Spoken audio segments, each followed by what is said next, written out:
Petrol की फी litre कीमत में 5 रुपये 50 पैसे तक इजाफे का इम्कान। इंडस्ट्री ज़राए के मुताबिक डीजल की कीमत में 9 रुपये फी लीटर तक इजाफे का इम्कान जाहिर किया गया है।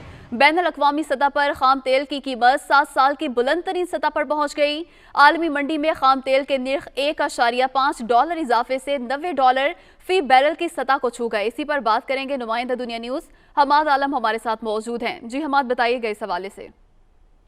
जी, पेट्रोलियम मसनूआत में खासतौर पर अगर आप पेट्रोल और डीजल की कीमतें देखें तो पूरे रवा माली साल के दौरान तकरीबन 30 रुपए से जायद का फी लीटर इजाफा हो चुका है।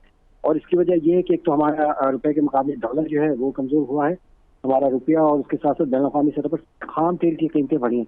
तो हुकूमत के लिए इस वक्त आइंदा माह भी ये च्वाइस होगी कि क्या वो ये बर्डन पास ऑन करती है बैनुल अक़वामी कीमतों का, या टैक्स जो है उस पर छुरी चलाती है। जो फी लीटर इस वक्त पेट्रोल पे आप देखें, पीडीएल जो है तकरीबन 17 रुपए लिया जा रहा है और सेल्स टैक्स तकरीबन 1 रुपया कुछ पैसे है।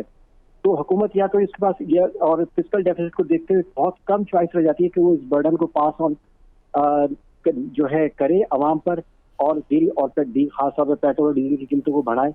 और क्योंकि इस वक्त 1800 अरब रुपए का पहले 6 माह में फिस्कल डेफिसिट पहले हो चुका है हुकूमत। जी हमाद, बहुत शुक्रिया, आपने तफसीलात से आगाह किया।